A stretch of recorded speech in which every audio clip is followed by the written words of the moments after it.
जो next question था बेटा अपना ये था हमारे पास the oxidation state of chromium in CrO5। इसका स्ट्रक्चर मैं आपको पहले बता चुका था। कैसा स्ट्रक्चर होता है बेटा, बात करें बटरफ्लाई सेफ होता है। अगर अपन देखें वैसे तो क्रोमियम का अपने हर जगह देखा है, चाहे पोटेशियम डाइक्रोमेट हो K2Cr7, चाहे पोटेशियम क्रोमेट हो K2Cr4, चाहे गुड़े बात करें हमारे पास क्रोमियम का कोई भी कंपाउंड हो, मोस्ट ऑफ क्रोमियम आपको +6 में मिलेगा। आपसे कहा था क्रोमियम गुड़े बात में कभी भी अगर नॉर्मल तरीके से अपन फाइंड आउट करते हैं, अगर कभी बेटा बात करें जो मैक्सिमम ऑक्सीजन स्टेट हो उससे ज्यादा दिखे तो हमेशा आप मैक्सिमम को लगा दो। तो याद आया, जैसे आपको कहा था यहां जरा बताना मुझे H2SO5 में सल्फर के ऑक्सीजन स्टेट क्या है, ये कौन है, कैरोज एसिड, याद है H2SO4 और तो सल्फ्यूरिक एसिड, पर H2SO5 कैरोज एसिड मतलब परऑक्सी मोनो सल्फ्यूरिक एसिड। यहां सल्फर की निकाले तो कितनी आ रही है, +10 आ रही है कि 8 आ रही है, 8 आ रही है, क्योंकि ऑक्सीजन का एक का -2 तो 5 का -10, -10 में से बेटा बात कर 2 और हाइड्रोजन ने 2 दिए तो +2 गुड़े बात करिए हो गए, जितने माइनस होता उतने मुझे प्लस चाहिए, तो +2 इसका आ गया, तो मुझे सल्फर से कितना चाहिए +8, तो +8 आ रहा है यहाँ पे। अब +8 तो गुड़े हो नहीं सकता, क्यों, सल्फर का आउटर मोस्ट में इलेक्ट्रॉन कितने होते हैं जी, 6 कहां से आ रहा है, कैसे आ रहा है 6 बताओ, हाँ, एक एक ऑक्सीजन सिंगल बॉन्ड बनाएगा, हम्म उसके साथ H जुड़ जाएगा, हम्म और दूसरे वाला जो अलग साइड वाला जो होगा वो भी सिंगल बॉन्ड ही तो बनाएगा, हम्म तो 6 तो आ रहा है। अरे तो हमने कब का 6 नहीं आएगा, हम तो ये बता रहे हैं कि जैसे अपन नॉर्मल तरीके से कर, इसीलिए तो बताया कि बताना वही तो चाह रहे हैं। अगर अपन गुड़े जैसे निकाल रहे थे, ऐसे अपन इसका निकाल रहे थे ना, H2SO4 का क्या आ रहा था इसमें नॉर्मल तरीके से, देखो अपन 1 हाइड्रोजन का +1, 2 का +2, 1 ऑक्सीजन का -2 तो 4 का -8। अब अगर इसका बेटा +2 आ गया, हमें टोटल -8 तो +8 चाहिए, तो +2 तो इसने दे दी, तो इसका कितना लेंगे अपन +6। अब बेसिक कहानी जैसे यहाँ पूरी हो रही है, यहाँ पूरी हो रही है नहीं ना, यहाँ सल्फर का कितना आ रहा है +8 आ रहा है, तो आपसे क्या कहा था, सल्फर के आउटर मोस्ट में होते हैं 6 इलेक्ट्रॉन, जितने उसके बेटा बैलेंस इलेक्ट्रॉन है अगर कभी उससे ज्यादा ऑक्सीजन स्टेट आ जाए तो समझ जाना वहां क्या था, परोक्साइड बॉन्ड, क्या था, परोक्साइड बॉन्ड, और वहां गुड़े बात करें उसकी मैक्सिमम ऑक्सीजन को लगा देना।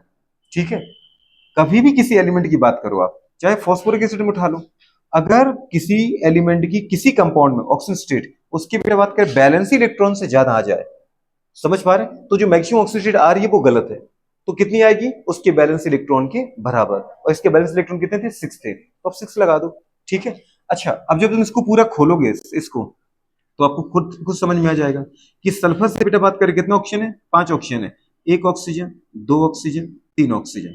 आपने कहा कि सर जब नॉर्मल से ज्यादा आ जाती है तो आपने कहा परोक्साइड होता है, क्या होता है, परोक्साइड, तो परोक्साइड का मतलब क्या होता है, जहां 2 ऑक्सीजन आपस में सिंगल बॉन्ड से जुड़े होते हैं। बाकी गुड़िया बात करें, कर दो पूरी चीज, 2 हाइड्रोजन चाहिए थे, 2 हाइड्रोजन किसी को भी दे दो, एक इसको दे दिया, एक इसको दे दिया, बात समझ पा रहे हैं? बाकी इनको गुड़िया किससे जोड़ दो, डबल बॉन्ड से जोड़ दो, बन गया तुम्हारा H2SO4। अब उठा के देखो, सल्फर के 2 इलेक्ट्रॉन ये ऑक्सीजन ले जाएगा +2, 2 इलेक्ट्रॉन ये ले जाएगा +4, एक ये ले जाएगा +5 और एक ये ले जाएगा +6 हो गया, क्योंकि ऑक्सीजन मोर नेगेटिव है तो सल्फर का इलेक्ट्रॉन लेगा कि नहीं लेगा, इस पे माइनस में सल्फर पे क्या आएगा प्लस में, ऐसे 2 इलेक्ट्रॉन बेटा ये लेगा, मोर इलेक्ट्रोनेगेटिव बेटा नाम ही इसलिए दिया आपने नेगेटिविटी वाला, क्योंकि वो इलेक्ट्रॉन को अट्रैक्ट ज्यादा कर पाता है तो उसके ऊपर नेगेटिव आता है, और जिसके इलेक्ट्रॉन में अट्रैक्ट करोगे उसके ऊपर पॉजिटिव आएगा। तो ये गुड़े बात का हमारे पास क्या था, परऑक्सी और एक ही सल्फर एसिड, इसलिए बोलते हैं सल्फ्यूरिक एसिड। तो जब गुड़े बात करें आपने यहां देखा कि क्रोमियम का नॉर्मल तरीके से कितना आ रहा है बेटा, देखो अगर अपन ऐसे देखें, एक ऑक्सीजन का -1 -2 तो 2 का 5 का कितना होगा -10, अब -10 तो इसका कितना होना चाहिए बेटा, बात करें जल्दी बताओ, +10 होना चाहिए, तो +10 तो पॉसिबल नहीं है क्योंकि अपने क्रोमियम कभी भी +6 से आगे देखा ही नहीं है, तो इसका मतलब इसका मैक्सिमम कितना आएगा, +6 आएगा, क्या आएगा बेटा, +6। तो बिना सोचे समझे भी आप आंसर सॉल्व कर सकते हो, थोड़ा सा कॉमन सेंस लगेगा, अदरवाइज पूरा तो कर ही सकते। एक ऑक्सीजन को बेटा बात करें किससे जोड़ दो, डबल बॉन्ड, क्योंकि क्रोमियम को हमने हमेशा कहां देखा है बेटा बात करें, 6, बिल्कुल 6 बॉन्ड बनाते हुए। अच्छा ऐसा क्यों, क्योंकि आपने उठा के देखा था कि किसी के पास जितने अनपढ़ इलेक्ट्रॉन होते हैं, जिस एलिमेंट के पास, वो उतने ही बॉन्ड बनाता है। क्रोमियम का एटॉमिक नंबर कितना होता है बेटा, क्रोमियम का एटॉमिक नंबर होता है हमारे पास 24, और अपन जब इसका लास्ट में इलेक्ट्रॉनिक कन्फिग्रेशन भरती है, first 2s2 2p6 3s2 3p6 4s2, कुछ याद आया, और फिर भरते गोलू बात करें क्या, 3d बेटा बात करें 4, लेकिन आपसे कहा था 4 को 5 करो, तो एक इलेक्ट्रॉन जो भी आउटर मोस्ट से लगा हो तो हम डी में पटक देते हैं, याद है, तो डी तो हो जाता है 5 और एस हो जाता है 1। अब उठा के देखो, एस में कितना इलेक्ट्रॉन है बेटा, एक है, वो भी अनपेड, और डी में कितने हैं, 5, वो भी कितने हैं बेटे, कैसे, अनपेड। तो क्या चाह रहा है एक अनपेड इलेक्ट्रॉन, अपने आप को पेयर्ड करना, अपने आप को स्टेबल करना। तो इसको अगर गुड़े बात करें एक इलेक्ट्रॉन मिल जाए, कैसे मिलेगा? जब ये क्रोमियम गुड़े बात करें अपने 6 इलेक्ट्रॉन को, ये देखो फैला दिए अपने 6 इलेक्ट्रॉन, 6 के 6 अनपेयर्ड है। अब ये क्या चाहता है कि इसको सामने वाला कोई एक इलेक्ट्रॉन दे, इससे बॉन्ड बना दे। मतलब ये इलेक्ट्रॉन जो है उसको एक इलेक्ट्रॉन कोई दे तो इसके साथ बॉन्ड बन जाए, ये पैड हो जाएगा, नहीं हो पाएगा। और ये कौन देगा? एक ऑक्सीजन आया, एक ऑक्सीजन के आउटर मोस्ट में कितने इलेक्ट्रॉन होते हैं पता है? 6 होते हैं बेटा। कितने होते हैं? 6। ये बात सही है कि 6 होते हैं, लेकिन अनपेड कितने होते हैं? अनपेड 2 ही होते हैं। अगर आपको बिलीव नहीं आ रहा है तो उठा के देखो, जैसे इस तरीके से बता देता हूं मैं। एक ऑक्सीजन है, ऑक्सीजन का एटम नंबर कितना आ रहा है? 8 आ रहा है। भरो जरा, फर्स्ट S2, ये तो अंदर वाला सेल, इससे मतलब नहीं है, तो आउटर मोस्ट सेल में 6 आएंगे बेटा। 2S2 और 2P, जल्दी बोलो कितने आ रहे हैं हमारे पास? 4 है ना। S के 2 पेयर, P के बुरे बात कर रहे हैं 2 अनपेयर्ड, क्योंकि 4 इलेक्ट्रॉन है, 1 2 3 और 4। तो जो पेयर्ड है वो बॉन्ड क्यों बनाएंगे? जो अनपेयर्ड है वही तो बॉन्ड बनाएंगे ना, इसलिए एक ऑप्शन 2 बॉन्ड बनाता है, क्योंकि 2 इलेक्ट्रॉन क्या है? अनपेयर्ड है। किसी भी एटम की ये बात हिस्ट्री बिल्कुल, अगर आप क्वेश्चन सॉल्व कर रहे हो ना तो आपको खुद पता चल जाएगा कि भाई इस तरीके से पैटर्न चल रहा है। तो इसके 6 इलेक्ट्रॉन थे एक ऑप्शन की, पर 2 आउटर मोस्ट में कितने इलेक्ट्रॉन आ गए? 6 इलेक्ट्रॉन। पर अनपेयर्ड कितने केवल बेटा? 2 इलेक्ट्रॉन। ठीक है, तो 2 ही बॉन्ड बनाएंगे, ये है वो 2 अनपेयर्ड। ये वाले 2 इलेक्ट्रॉन पेयर्ड, ये 2 इलेक्ट्रॉन पेयर्ड, समझ पा रहे हैं? तो वो लोन पेयर के फॉर्म में रह जाते हैं, और जो अनपेयर्ड है वो बॉन्ड बना रहे हैं, क्योंकि उनको स्टेबल होना था। अब देखो, इस इलेक्ट्रॉन को एक इलेक्ट्रॉन मिल गया, एक इलेक्ट्रॉन मिल गया, और इस ऑक्सीजन के इलेक्ट्रॉन को एक इलेक्ट्रॉन मिल गया, तो इस ऑक्सीजन इलेक्ट्रॉन को एक और मिल गया। ये किसका मिल गया? क्रोमियम का। इस तरीके से तो 2 तो ये बन गए। अब बच्चे गुड़े बात करें 4 ऑक्सीजन, ठीक है, तो 1 ऑक्सीजन, 2 ऑक्सीजन, 3 ऑक्सीजन और 4 ऑक्सीजन। अब गुड़े बात करें कंडीशन क्या है? फिर वही वाली कहानी है, एक ऑक्सीजन के पास कितने होते बेटा? बात कर बताओ। 2 अनपेयर्ड होते हैं, बहुत बढ़िया, 2 अनपेयर्ड होते हैं। ठीक है, कितने अनपेयर्ड होते हैं? 2 अनपेयर्ड। चलो मैं इस तरीके से बना रहा हूं अनपेयर्ड को, तो वो एक क्या करेगा? इस क्रोम के साथ बॉन्ड बनाएगा, और एक क्या करेगा? इसके साथ बॉन्ड बनाएगा। इसके साथ मतलब किसके साथ? ये इस ऑक्सीजन के 2 अनपेयर्ड इलेक्ट्रॉन बनाए अपन ने, बाकी तो 2 क्या थे? पेयर्ड ही थे। अरे थे कि नहीं थे? एक ये इसके साथ बॉन्ड बना लेगा और एक ऑक्सीजन ऑक्सीजन आपस में। मतलब अगर ऑक्सीजन ऑक्सीजन आपस में जुड़ गया तो ये क्या बन गया? Peroxide linkage. क्या बन गया बेटा? नहीं, ऐसे गिनो और चाहे वैसे गिनो, 6 ही आएंगे। कितने आएंगे? 6। इनको विश्वास ही नहीं हो रहा मेरी बात पे, ऐसे काउंट कर रही है। तो एक गुड़े बात करें एन पेयर, दूसरा एन पेयर, तो एक तो बनाया उसने क्रोमियम के साथ। इस ऑक्सीजन को भी देखो, एक लोन पेयर, दूसरा लोन पेयर, पर एक अनपेयर्ड और दूसरा अनपेयर्ड, तो एक किस क्रोमियम के साथ बना दो, एक ऑक्सीजन ऑक्सीजन को आपस में जोड़ दो। तो बेटा बात करें, ये बन गया बटरफ्लाई शेप स्ट्रक्चर। कैसा बन गया? बटरफ्लाई। आप ये देखो, क्रोमियम ने तो बेटा 6 ही बॉन्ड बनाए, 1 2 3 4 5 6। अब अगर इसके इलेक्ट्रॉन लेके भी अगर जाएगा, कौन जाएगा इसके इलेक्ट्रॉन लेकर के? ऑक्सीजन ही, क्योंकि क्रोमियम मेटल है, ऑक्सीजन नॉन मेटल है। मोर इलेक्ट्रोनेगेटिव कौन है? ऑक्सीजन। तो अगर गुड़े बात करें मोर इलेक्ट्रोनेगेटिव है तो वो मानेगी नहीं, उसकी टेंडेंसी इलेक्ट्रॉन लेने की।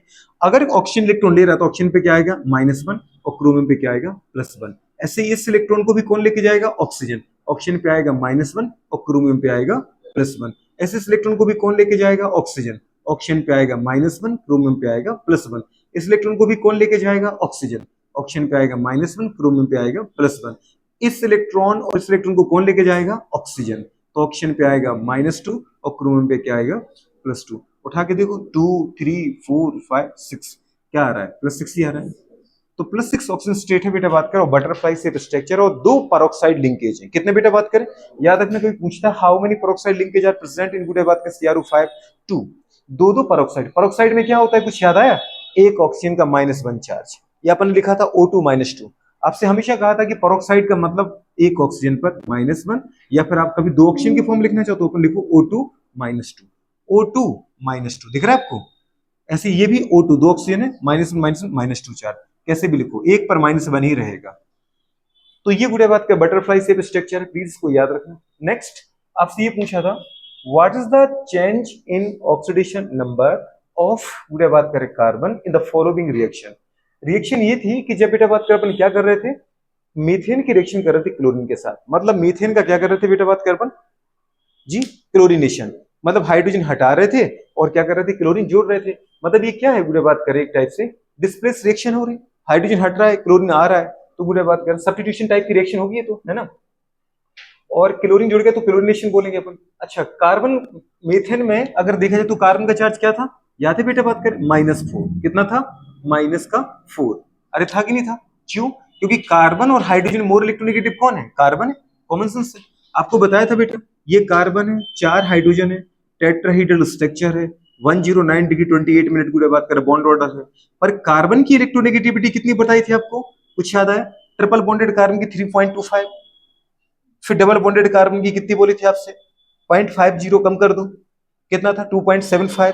फिर बोला था 0.25 और कम करो, तो 2.5। तो सिंगल बॉन्डेड कार्बन का था इलेक्ट्रॉनिक 2.5, और हाइड्रोजन की इलेक्ट्रॉनिक बताई थी आपको 2.1। बात की थी कि नहीं की थी? इलेक्ट्रोनेगेटिविटी बात की थी अपन ने। यार तुम्हारे साथ एक चीज बड़ी दिक्कत है, पिछली चीजें याद ही नहीं रखते हो कुछ भी, ऐसे देखने लगते हो टुकुर मुकुर की, जैसे पहली बार देख रहे हो हिस्ट्री में। ये मैंने बात ही नहीं की क्या बेटा? बात करें, कह रहे कि नहीं की, जाओ बोल दिया नहीं की मतलब नहीं की। तुम्हारे बोलने से क्या होता? बेवकूफ पढ़ाया तो मैंने, तो मुझे पता है की है। यहाँ पे कार्बन का हाइब्रिडेशन क्या है? सिंगल बॉन्डेड कार्बन चारों, sp3। यहाँ पे क्या है? कार्बन का ये डबल बॉन्डेड है, एल्कीन है, ये एल्केन है, सारे कार्बन सारे सिंगल बॉन्ड जुड़े, एल्कीन है। तो यहाँ बताओ जरा इसका hybridisation, 1 sigma 2 sigma 3 sigma, sp1p2, sp2 कोई भी कार्बन पकड़ो, समझे? और यहाँ पे sp, क्योंकि मल्टीपल बॉन्ड में एक ही सिग्मा वहां की पाई होते हैं, रेस्ट ऑफ पाई, तो sp आ गया। चाहे इस कार्बन को देखो चाहे इसको देखो। अब यहाँ पे अपन ने क्या कहा था? मोर परसेंटेज एस करेक्टर। इसमें एस और पी में टोटल 100% अपन बोलते हैं, तो दो ही ऑर्बिटल है, एस और पी, तो पी 50% और एस 50%। मतलब एस करेक्टर कितने परसेंट है? 50%। और इसमें एस करेक्टर कितना है? तीनों को अगर अपन 100% मानते हैं, तो एस एक है और पी दो है, मतलब नियरली 33.33%। और इसमें 4 ऑर्बिटल में से 3 पी है, 1 एस है, तो चारों को 100 मानेंगे तो एक को कितना मिलेगा? 25%। तो 25% एस करेक्टर, 33% एस करेक्टर, और 50% एस करेक्टर। ठीक है, तो जितने ज्यादा एस करेक्टर होते हैं मतलब उतने क्लोजर होता है वो न्यूक्लियस की, तो न्यूक्लियस के जितने करीब इलेक्ट्रॉन होगा उसको उतना अट्रैक्शन होगा। तो मोर परसेंटेज ऑफ एस करेक्टर, तो गुडे बात करें मोर इलेक्ट्रोनेगेटिविटी, ये हमेशा याद रखना, मोर परसेंटेज ऑफ एस करेक्टर। ये ऑर्गेनिक केमिस्ट्री में इसके अलावा क्वेश्चन हो ही नहीं पाएगा सॉल्व। तो मोर परसेंटेज एस करेक्टर, इसका मतलब बेटा बात करें क्या? Directly proportional to more electronegativity. ठीक है ना, जितना ज्यादा एस करेक्टर होगा वो उतना ज्यादा नेगेटिव होगा, इसको याद रख लो। ठीक है, अब मुझे बताओ जरा कार्बन का, जैसे आपने कहा ट्रिपल बॉन्डेड कार्बन का क्या होता है? 3.25। इसको 0.5 से कम करो, 2.75। ठीक है, इसको 0.25 से कम करो, कितना आ गया? 2.5। ये इनकी इलेक्ट्रोनेगेटिविटी है। तो अब देखो इसकी कम हो रही है, इसकी ज्यादा है, तो डेफिनेटली हाइड्रोजन के इलेक्ट्रॉन को कौन लेगा? कार्बन ही लेगा ना बेटा। तो कार्बन लेगा, मोर इलेक्ट्रोनेगेटिव ले लेगा। एक इलेक्ट्रॉन इसका लिया, एक इलेक्ट्रॉन बेचारे इस हाइड्रोजन का लिया, एक इलेक्ट्रॉन इस हाइड्रोजन का लिया, और एक इसका लिया, तो कितने इलेक्ट्रॉन ले लिए कार्बन ने? 4। तो ऑक्सीजन स्टेट क्या आ गया? -4। अब इस कार्बन को मैंने दीदी क्या किया? Cl2 के साथ रिएक्शन कराया। ठीक है ना, जितने भी Cl2 आपको चाहिए वो उठा लो आप। ठीक है, जैसे यहाँ पे 4 हाइड्रोजन हटाएंगे और 4 क्लोरीन लाना है, तो 4 HCl निकलेंगे, तो इसका मतलब यहाँ पे क्या उठा लो? 4Cl2। अब 4Cl2 आपने उठा लिए, ठीक है, तो यहां पर बन जाएगा आपके पास CClO4। यहां भी क्लोरीन, जहां जहां हाइड्रोजन था वहां वहां क्या आ गया बेटा? बात करें, क्लोरीन आ गया। पर क्लोरीन की जो इलेक्ट्रोनेगेटिविटी होती है आपको अच्छे से पता है, नाइट्रोजन की लगभग बराबर ही होती है, 3 होती है। तो कहां बेचारा कार्बन 2.5 वाला, कहां क्लोरीन मोर देन इलेक्ट्रोनेगेटिविटी 2.5, मतलब 3 इलेक्ट्रोनेगेटिविटी है। तो कार्बन के इलेक्ट्रॉन को कौन लेगा? क्लोरीन की, क्लोरीन के इलेक्ट्रॉन को कार्बन, कार्बन के इलेक्ट्रॉन को क्लोरीन लेगा। एक ले लिया तो कार्बन पे +1, दूसरे इलेक्ट्रॉन को दूसरे क्लोरीन ने ले लिया तो एक और आ गया, कितना आ गया? +2। इस इलेक्ट्रॉन को भी तीसरा क्लोरीन ले गया तो +2 से क्या हो गया? +3। एक और इलेक्ट्रॉन बचा था उसको किसने क्लोरीन ले लिया, कितना आ गया? +4। आया कि नहीं आया? तो जो कार्बन है वो पूरा मीथेन में किसमें? -4 में। और जो बेटा CCl4 कार्बन टेट्राक्लोराइड में किसमें आ गया? +4। तो -4 से कहां जा रहे हैं? +4 में। बस ये वाला देख लो, -4 to +4 जाना है। आंसर कौन सा था? सी, -4 to +4। ठीक है, बस इतना सा पूछा था कि अगर CH4 CCl4 में जा रहा है तो कार्बन की ऑक्सीजन स्टेट क्या हो रही है? -4 to +4। अच्छा, आगे बढ़ जाते बेटा, बात करें नेक्स्ट हमारे पास क्वेश्चन है। क्वेश्चन की बात करें, ये देखना अपन को, ये देख लें क्या, यहां से स्टार्ट करते थे। उसने कहा गुड़े बात करें, ये था ना गुड़े बात करें, drug called heroin, heroin is synthesized by बेटा बात करें। अच्छा, हेरोइन जो था वो किससे मिला था? हेरोइन बोलो, स्मैक बोलो, मॉर्फिन बोलो। तो मॉर्फिन का प्लांट कौन सा था बेटा? बात करें पेपेवर सोमनिफेरम। तो पेपेवर सोमनिफेरम जो गुड़े ड्रग पढ़ा था आपने, उस पेपेवर सोमनिफेरम के जो कच्चे फल थे, जिसको अपन ने बेटा अनराइप्ड फ्रूट कहा था, उनमें कट लगाने से लेटेक्स निकल रहा था, और लेटेक्स से क्या बना रहे थे अपन? मॉर्फिन। और मॉर्फिन से भी ज्यादा पोटेंट ड्रग बना रहे थे अपन क्या? हेरोइन और स्मैक। पर कैसे? बाय एसिटाइलेशन ही डाई एसिटाइलेशन। अब बोलना है तो पूरा बोलो। बाय बेटा बात करें क्या, डाई एसिटाइलेशन। तो यहाँ एसिटाइलेशन ही है तो अपन वही लगाएंगे, अदरवाइज ज्यादा सही क्या है, डाई एसिटाइलेशन। दो एसिटाइल ग्रुप जोड़े थे बेटा, तो डाई एसिटाइलेशन के द्वारा क्या बनता है, मॉर्फिन। इस हेरोइन बनता है मॉर्फिन से, स्मैक बनता है। अच्छा दूसरी बात है कि ये मॉर्फिन का यूज कहाँ करते हैं अपन, एज अ पेन किलर। जो मेजर सर्जरी होती है बेटा बात करें, बड़े बड़े ऑपरेशन होते हैं तो उनमें अपन जो इफेक्टिव ड्रग है पेन किलर, दर्द निवारक, एनाल्जेसिक, वहां यूज करते हैं अपन मॉर्फिन को। अगर मॉर्फिन बुरे बात करें पेन किलर के साथ साथ किसकी तरह यूज होती है, एज अ सीडेटिव, समझ पर शांति कारक। और फिर अपन ने और क्या कहा था जी, क्या डिप्रेसेंट की फॉर्म यूज किया था, कितनी अच्छी बात है। तो इसको मतलब अपन कर सकते हैं। नेक्स्ट वाला पॉइंट आता है, the output Y of the बेटा गिवन लॉजिक, समझ पर gate is similar to the बेटा आउटपुट ऑफ एन। अच्छा अगर इसमें देखें कि जो इसका आउटपुट है वो किसकी तरह काम करेगा, तो ये तो मुझे समझ में आ रहा है बेटा, ये क्या है, एक नॉर गेट कि नैंड गेट, नैंड गेट। ये एंड के साथ नॉट लगा, ये नॉन, ये गुडे बात का नैंड गेट है, और ये और है, याद है पीछे से कर्व है और नॉट लगा दिया तो ये नॉर है। इस गेट को अपन बोले ये क्या है, और है। तो बेटा ये कौन है, ये नॉट है, तो टोटल ये क्या बन गया, नॉर। क्या बन गया, नॉर गेट। आया समझ में। ये कौन था बेटा, एंड था, एंड मल्टीप्लाइंग गेट और समिंग गेट, और यहाँ पे क्या जोड़ दिया आपने, नॉट गेट। दोनों को जोड़ा तो क्या बन गया, नैंड गेट। क्या बना बेटा, नैंड गेट। ठीक है, नैंड गेट बन गया। और ये अगेन क्या आ गया, नॉर गेट। क्या आ गया, नॉर, क्योंकि और के साथ नॉट लगा दिया। अब गुटे बात किसके लिए, तो अपन को ट्रुथ टेबल देखनी पड़ेगी। क्या देखनी पड़ेगी, ट्रुथ टेबल। तो ट्रुथ टेबल निकाल लेते हैं। सबसे पहले आप ए और बी को लो, मुझे थोड़ी सी इसकी चीजें यहां से मिटानी है। मिटा दूं क्या इसको, कि नोट करना है, नोट करना है तो पहले नोट करो फिर अपन दिखाते हैं।